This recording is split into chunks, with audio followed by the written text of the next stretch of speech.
I smoothed my wedding dress for the 100th time, unable to stop smiling as I gazed at my reflection. After years of disappointment, I'd finally found the one. Carter was everything I'd ever dreamed of, handsome, successful, and utterly devoted to me. In just a few hours, we'd be husband and wife. A knock at the door startled me from my reverie. "Come in," I called. My best friend Leanne poked her head in, her eyes wide. "Addison, you look stunning," she breathed. Then her expression shifted, growing serious. "Can we talk for a second?" My stomach clenched. "What's wrong?" Leanne hesitated, then blurted, "It's about Carter. I overheard something." Before she could continue, my father burst into the room. "There's my beautiful girl," he exclaimed, enveloping me in a bear hug. "Are you ready to knock 'em dead?" I used to smile, pushing aside the unease Leanne's words had stirred. "Ready as I'll ever be, Dad." The ceremony passed in a blur of flowers, music, and Carter's adoring gaze. As we shared our first dance as husband and wife, I felt like I was floating on air. Nothing could spoil this perfect day. Hours later, flushed and giddy from champagne, I scanned the reception for Carter. He'd mentioned needing to catch up with an old friend, but that had been ages ago. I spotted Leanne by the bar and made my way over. "Have you seen Carter?" I asked. Leanne's smile faltered. "Not for a while. Addison, about what I was trying to tell you earlier." "There you are." My new mother-in-law's shrill voice cut through the crowd. Eleanor appeared at my elbow, her perfectly coiffed hair not budging as she air-kissed my cheek. "Darling, you simply must come meet the Andersons. They're dying to congratulate you." I shot an apologetic look at Leanne as Eleanor steered me away. For the next hour, I was paraded around like a prized show pony, shaking hands and making small talk. All the while, a nagging worry gnawed at me. Where was Carter? Finally extricating myself from Eleanor's clutches, I retreated to a quiet corner and pulled out my phone. No messages from Carter. I dialed his number, but it went straight to voicemail. "Everything okay, Pumpkin?" My father's concerned voice made me jump. I plastered on a smile. "Of course, Dad. Just trying to track down my wayward husband." Dad's brow furrowed. "That's odd. I could have sworn I saw him leaving with that redhead. What's her name? His ex-girlfriend?" The bottom dropped out of my stomach. "Vanessa?" Dad nodded slowly. "That's the one. But I'm sure there's a perfectly innocent explanation." I barely heard him, my mind racing. Vanessa, Carter's old friend. The ex he'd sworn was ancient history. "Addison?" Leanne appeared at my side, her face etched with worry. "You won't believe what I found out. On the night of your wedding..." I held up a hand, silencing her. "Let me guess, it's about Carter and Vanessa?" Leanne's eyes widened. "How did you know?" "Lucky guess," I said bitterly. "Excuse me." I pushed past them both, ignoring their calls as I fled the reception hall. Outside, the cool night air did nothing to calm the storm of emotions raging inside me. Hurt, betrayal, and fury warred for dominance as I paced the empty parking lot. My phone buzzed. A text from Carter. "Sorry, got caught up. Be back soon." "Love you." I stared at the screen, tears blurring my vision. How could he do this? On our wedding day of all days. A car pulled into the lot, headlights sweeping across me. I squinted, recognizing Carter's sleek sports car. As it drew closer, I saw two figures inside, Carter behind the wheel and a familiar redhead in the passenger seat. My hands clenched into fists. This was supposed to be the happiest day of my life.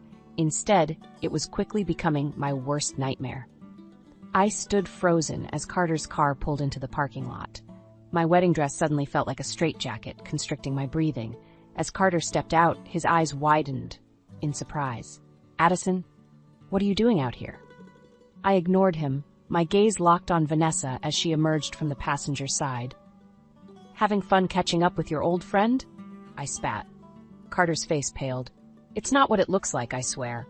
"Really? Because it looks like you abandoned your wife on our wedding day to run off with your ex-girlfriend." Vanessa at least had the decency to look ashamed. "I'm so sorry, Addison. I didn't realize." "Save it," I snapped. Turning to Carter, I hissed, "How could you do this to me?" He reached for me, but I recoiled. "Baby, please, let me explain." "Explain what? How you lied to me? How you made a mockery of our vows?" Carter's expression hardened. "You're overreacting. Nothing happened." "Nothing happened," I laughed bitterly. "You disappeared for hours on our wedding night." "I told you, we were just talking." "In your car? For hours?" I shook my head in disbelief. "Do you think I'm stupid?" Carter's eyes flashed with anger. Maybe if you weren't so damn insecure, I wouldn't need to seek companionship elsewhere. His words hit me like a slap. Before I could respond, Leanne appeared at my side. "Everything okay out here?" she asked, eyeing Carter suspiciously. "It's fine," Carter snapped. "This is between me and my wife." Leanne bristled. "Your wife who you abandoned at her own reception?" Carter rounded on her. "Stay out of this. You've always tried to come between us." "Don't you dare blame Leanne," I snarled. "She's been more loyal to me tonight than you have." Our raised voices had drawn attention. My father emerged from the reception hall, his face thunderous. "What the hell is going on here?"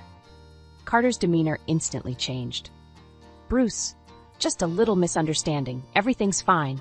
Dad's eyes narrowed. "Doesn't look fine to me." He turned to me. "Addison, sweetheart, what happened?"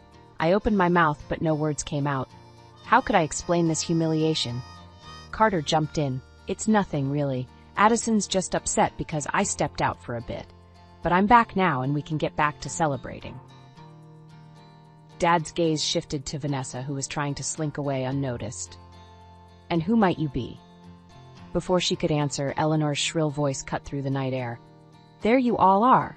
What on earth are you doing out here?" She bustled over, taking in the scene with narrowed eyes. "Carter, darling, your guests are wondering where you've gone. And Addison, really sulking in the parking lot?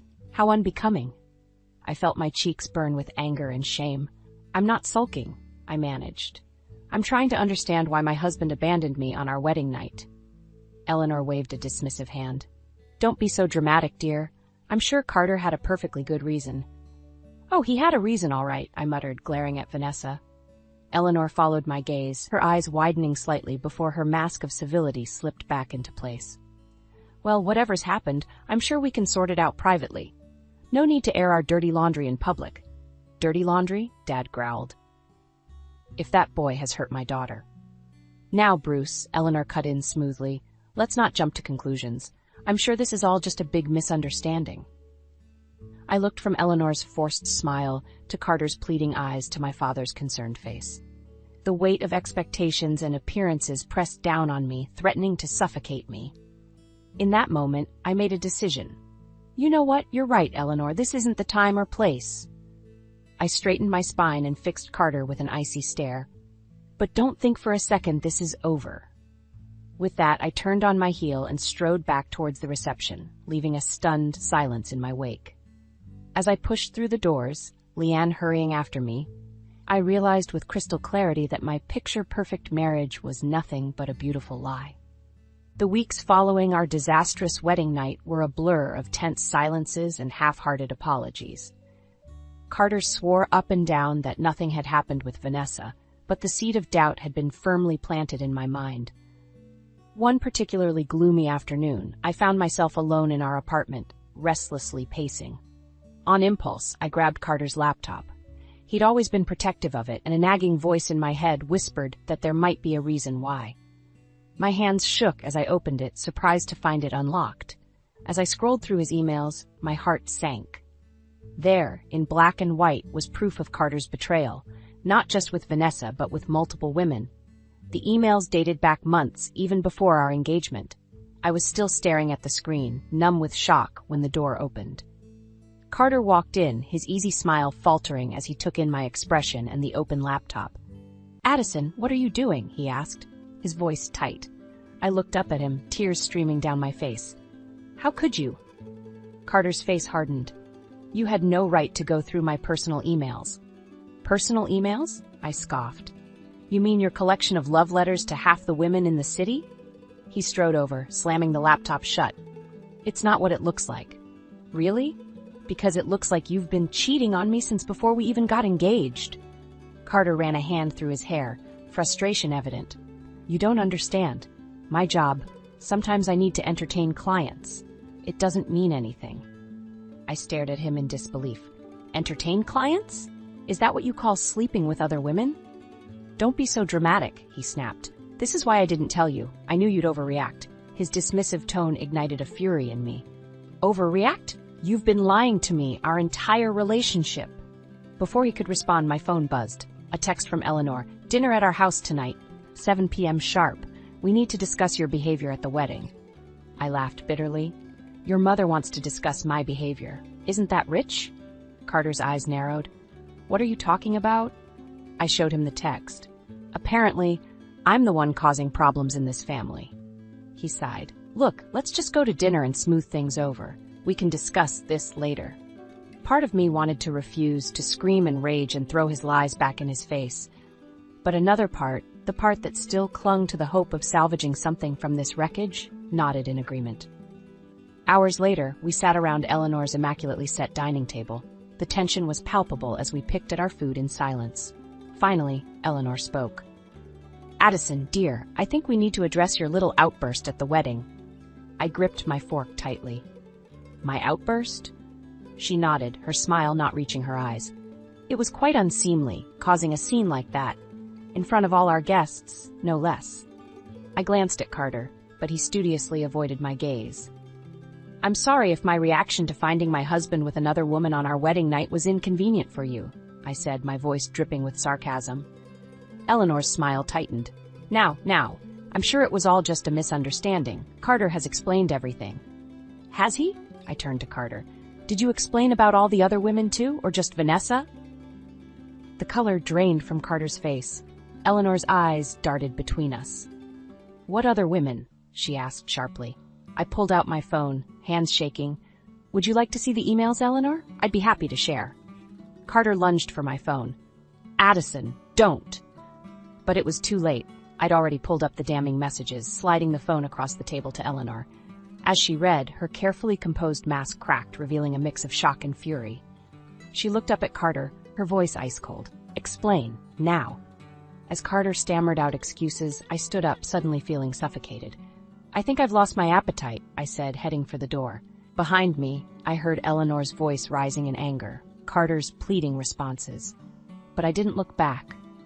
For the first time since this nightmare began, I felt a glimmer of something like hope.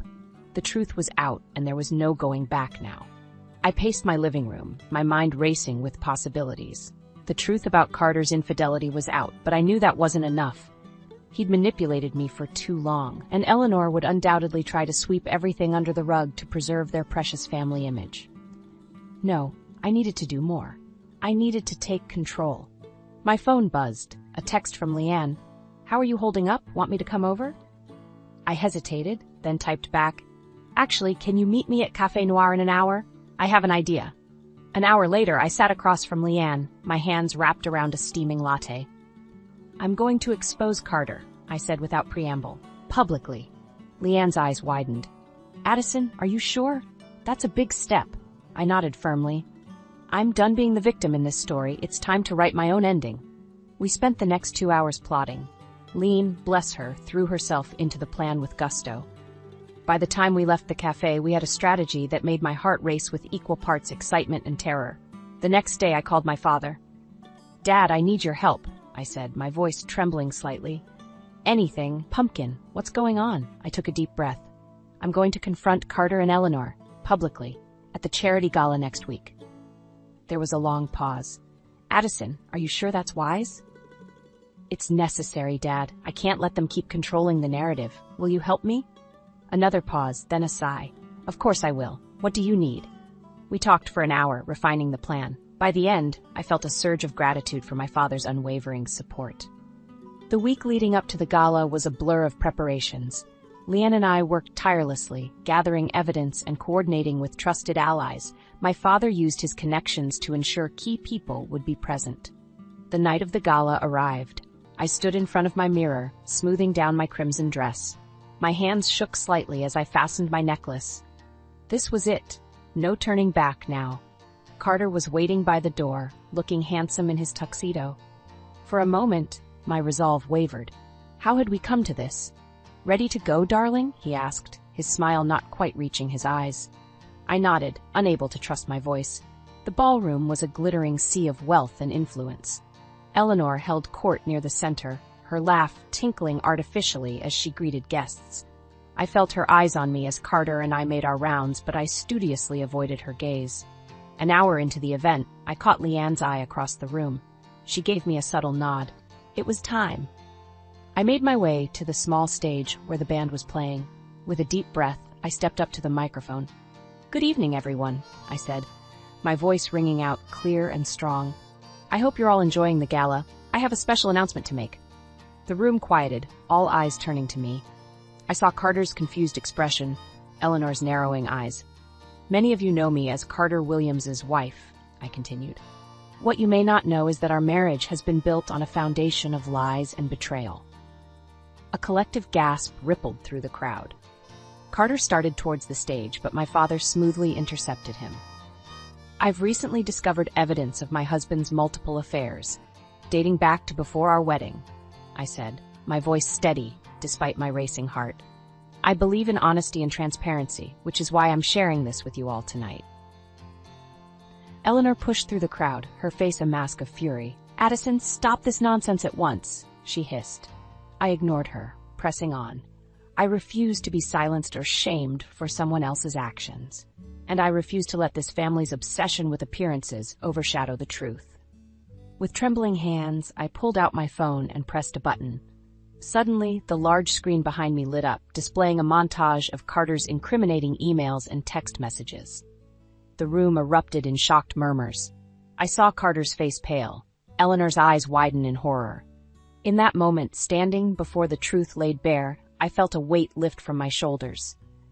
Whatever happened next, I knew I had taken back control of my story. And I was just getting started. The room erupted into chaos as the evidence of Carter's infidelity flashed across the screen. I stood firm on the stage, my heart pounding but my resolve unshakable. Carter's face had turned ashen, his eyes darting around the room like a cornered animal. Eleanor, however, was a force of nature. She stormed towards the stage, her carefully cultivated mask of civility crumbling. "How dare you?" she hissed, grabbing my arm. "You ungrateful little—" "Let go of me," I said, my voice steady despite the trembling in my limbs. "You don't get to control this narrative anymore, Eleanor." She released me as if burned, turning to address the murmuring crowd. "Ladies and gentlemen, please, this is clearly a misunderstanding. My daughter-in-law is unwell. We'll sort this out privately." I laughed, the sound harsh even to my own ears. "Unwell? Is that what you call it when someone refuses to be manipulated and lied to?"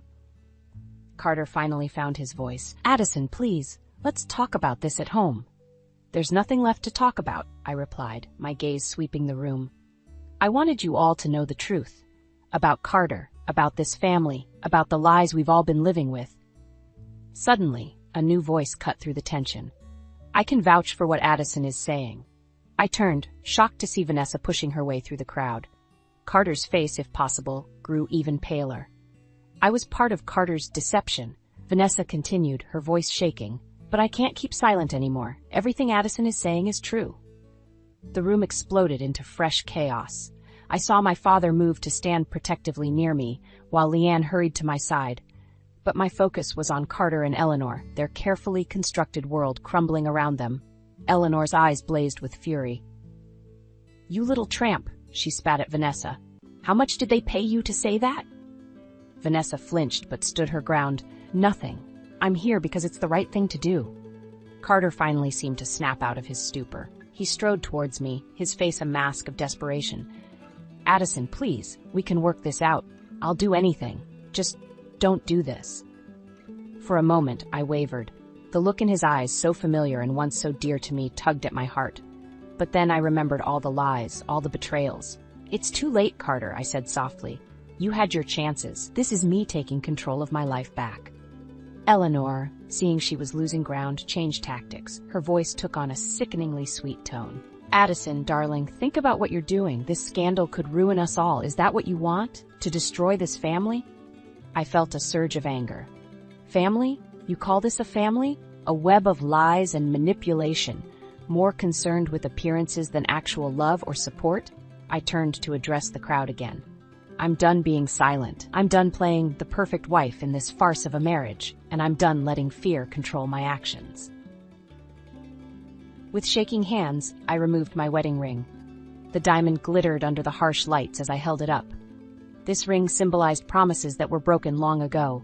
I'm returning it, along with all the lies and pain it represents. I placed the ring on the podium, the soft clink seeming to echo in the stunned silence of the room. "Addison," Carter pleaded one last time, "don't do this, I love you." I met his gaze steadily. No, Carter, you love the idea of me, the perfect wife who would never question you, never challenge you. But that's not who I am anymore. With that, I stepped down from the stage, my head held high. As I walked through the parting crowd, I felt a weight lifting from my shoulders. The road ahead was uncertain, filled with legal battles and emotional turmoil, I was sure. But for the first time in months, I felt truly free. I had made my choice, and there was no going back. The days following the gala passed in a blur of legal meetings and emotional upheaval. I threw myself into my work at the boutique, grateful for the distraction. But even as I helped customers find the perfect outfit, my mind raced with thoughts of divorce papers and asset division. One particularly exhausting afternoon, I returned home to find Carter waiting on my doorstep. My heart clenched at the sight of him, a mix of anger and residual affection warring within me. "Addison," he said, his voice hoarse. "Please, can we talk?" I hesitated, then nodded curtly. 5 minutes. Inside, Carter paced the living room while I stood with my arms crossed, a physical barrier between us. "I've been in therapy," he blurted out. "I'm trying to change, to understand why I did what I did. I know I hurt you, but I love you. Can't we try to work this out?" For a moment, I wavered. The man before me looked so different from the confident, manipulative Carter I'd come to know. But then I remembered all the lies, all the pain. "It's too late, Carter," I said softly. "I can't trust you anymore." His face crumpled. "What about everything we built together? Our dreams, our future?" "Those dreams died the moment you chose to betray me," I replied, my voice steady despite the ache in my chest. Carter's demeanor suddenly shifted, his eyes hardening. "You'll regret this, Addison. You think you can just walk away? I'll make sure you have nothing when this is over." A chill ran down my spine at his threat, but I stood my ground. "Get out," I said, pointing to the door. After he left, I called Leanne in tears. She arrived within minutes, armed with ice cream and a fierce determination to protect me. "We need to be prepared," she said as we sat on my couch. "Carter's not going to make this easy." The next morning, I woke to a flurry of notifications on my phone. My heart sank as I scrolled through messages from friends and coworkers, all asking if I was okay.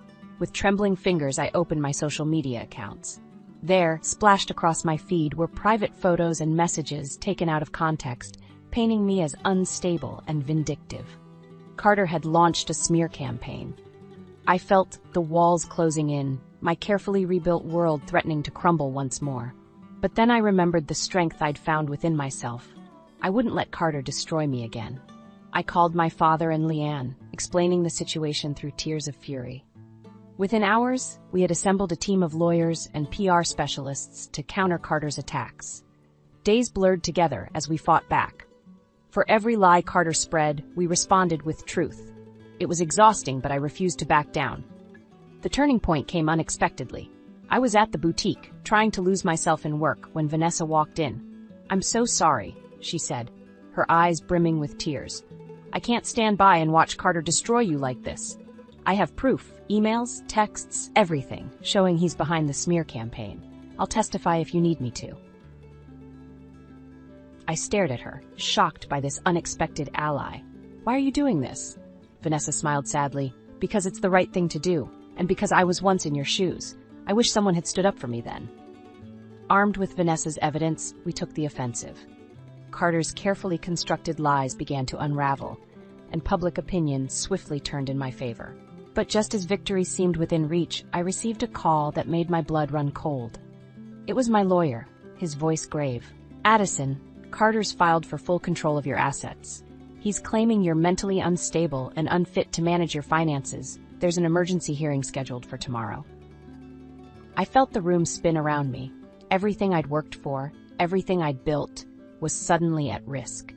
Carter was making his final desperate play to regain control. As I hung up the phone, I realized this was it, the moment that would define everything. I could crumble under the pressure, or I could stand tall and fight with everything I had. Taking a deep breath, I made my choice. Carter had underestimated me for the last time. Tomorrow, I would show him and the world exactly what I was made of. The final battle was here, and I was ready. The morning of the emergency hearing arrived with a sense of foreboding. I stood before the mirror, smoothing down my most professional suit, trying to project an image of stability and competence. My hands shook slightly as I fastened my necklace, a gift from my father, a reminder of his unwavering support. Leanne arrived to drive me to the courthouse, her presence a comforting anchor. "You've got this, Addison," she said, squeezing my hand. "We're all behind you." The courthouse loomed before us, its stone facade imposing and cold. As we climbed the steps, I spotted Carter and Eleanor arriving, both impeccably dressed and wearing matching expressions of smug confidence. My stomach churned, but I lifted my chin and strode past them without a glance. Inside the courtroom, my lawyer Sarah greeted us with a tight smile. "Remember," she whispered, "stay calm, no matter what. We have the truth on our side." As the judge entered and the proceedings began, I felt as though I was watching from outside my body. Carter's lawyer painted a picture of me as unstable, vindictive, and incapable of managing my own affairs. With each word, I felt my carefully reconstructed world threatening to crumble. When it was our turn, Sarah presented the evidence of Carter's infidelity and manipulation. I took the stand, my voice surprisingly steady as I recounted the betrayals and lies. But as I spoke, I saw the judge's expression remain impassive, and a seed of doubt took root in my heart. During a recess, I overheard Eleanor speaking to Carter in hushed, urgent tones. "We need to end this now," she hissed. "Use the nuclear option." My blood ran cold. What else could they possibly have up their sleeves? As we reconvened, Carter's lawyer called a surprise witness, Dr. Evelyn Matthews, a respected psychiatrist. My heart sank as I recognized her. I'd seen her briefly for anxiety after discovering Carter's infidelity. Dr. Matthews took the stand, her face a mask of professional concern. "In my professional opinion," she stated, "Addison exhibits signs of borderline personality disorder, exacerbated by recent stress. Her erratic behavior and accusations stem from this condition, making her unsuitable to manage her own affairs at this time." The courtroom spun around me. How could she say this? We'd only had 2 sessions, and I'd never been diagnosed with any such condition. I turned to Sarah in panic, but her face was grim. As Dr. Matthews continued her damning testimony, I felt the walls closing in. Everything I'd fought for, every step forward I'd taken, seemed to be slipping away. Carter and Eleanor wore twin expressions of triumph, and I realized with sickening clarity that they'd planned this all along. In that moment, staring at the faces of those who sought to destroy me, something inside me snapped. A calm, cold fury washed over me, clearing away the panic and doubt. I leaned over to Sarah, whispering urgently. Her eyes widened, then narrowed in determination. She nodded, then stood to address the judge. "Your Honor, we request a brief recess to confer with our client." The judge agreed, and I was ushered into a small conference room. Sarah, Leanne, and my father crowded around me, their faces etched with concern. "Addison, what are you thinking?" Sarah asked. I took a deep breath, my mind racing with possibilities. "We need to turn the tables one last time," I said. "I have an idea, but it's risky. If it works, we expose Carter and Eleanor for who they really are. If it fails..." I trailed off, the implications hanging heavy in the air. My father placed a hand on my shoulder. "Whatever you decide, we're with you," he said firmly. Leanne nodded in agreement, all the way. I looked at each of them, feeling a surge of gratitude and determination. This was it, the final battle. Everything I'd been through, every lie uncovered and truth revealed, had led to this moment. "Okay," I said, my voice steady and resolved. "Here's what we're going to do." As we prepared to re-enter the courtroom, I felt a strange sense of calm. Win or lose, I would face this challenge on my own terms. Carter and Eleanor had underestimated me for the last time. The judge called the court back to order, and I straightened my spine, ready to fight for my future, my dignity, and my truth. As I stood in the courtroom, facing down Carter, Eleanor, and Dr. Matthews, a strange calm washed over me. I nodded to Sarah, who approached the bench. "Your Honor, we'd like to call a surprise witness of our own," she announced. Carter's lawyer jumped to his feet, objecting, but the judge, intrigued, allowed it. My heart pounded as the courtroom doors opened. Dr. Evelyn Matthews' identical twin sister, Dr. Caroline Matthews, walked in. The courtroom erupted in shocked murmurs. I watched as the color drained from Carter and Eleanor's faces. Caroline took the stand, her voice steady. "I'm here to expose a grave injustice. My sister, Evelyn, was coerced into providing false testimony about Addison's mental state. I have proof of the bribery and threats made by Carter Williams and his mother, Eleanor. She produced a series of emails and recorded conversations that laid bare Carter and Eleanor's desperation and manipulation. The judge's expression hardened as he reviewed the evidence. Carter leapt to his feet, shouting denials, but his protests rang hollow in the face of such damning proof. Eleanor sat frozen, her carefully crafted facade crumbling before my eyes. As the truth unfolded, I felt a weight lifting from my shoulders. The judge called for order, his voice cutting through the chaos. In light of this new evidence, I'm dismissing the petition for control of Mrs. Williams' assets. Furthermore, I'm recommending a full investigation into Mr. Williams and Mrs. Eleanor Williams for perjury and witness tampering. Relief flooded through me, but it was tempered by a bittersweet realization. This victory marked the end of a chapter in my life, a painful, transformative journey that had changed me forever. Outside the courthouse, surrounded by my supporters, I faced a sea of reporters. Taking a deep breath, I stepped forward. Today, justice was served, I began, my voice stronger than I'd ever heard it. But this isn't just about me. It's about standing up to manipulation and abuse, about reclaiming your power and your truth. As I spoke, I saw faces in the crowd, women nodding, some with tears in their eyes. I realized that my story resonated beyond just me. To anyone out there who's been made to doubt themselves, who's been gaslit or manipulated, your truth matters, your voice matters, and you are stronger than you know. In the days that followed, my life transformed. The boutique where I worked offered me a partnership, recognizing my resilience and business acumen. Leanne and I started a support group for women recovering from toxic relationships, turning our pain into purpose. One crisp autumn morning, I stood in my new apartment, surrounded by boxes yet to be unpacked. A gentle knock at the door revealed my father, holding a small gift-wrapped package. "I'm so proud of you, Pumpkin," he said, enveloping me in a warm hug. "Your mother would be too." I unwrapped the gift with trembling hands to find a delicate silver locket. Inside was a photo of my mother, her smile radiant and strong. "She always said you had her spirit," Dad said softly. "Now the whole world knows it too." Tears pricked my eyes as I fastened the locket around my neck. It felt like a talisman, a reminder of the strength that had always been within me. Later that evening, as I sat on my balcony watching the sunset, I reflected on the tumultuous journey that had brought me here. The pain, the betrayal, the moments of despair, they were all part of my story now. But they didn't define me. What defined me was how I'd risen above it all, how I'd found my voice, my strength, my truth. As the last rays of sunlight painted the sky in brilliant hues, I felt a sense of peace settle over me. The future stretched out before me, full of possibilities I'd never dared to imagine before. I was Addison Williams, survivor, fighter, and now, finally, the author of my own story. And this was just the beginning.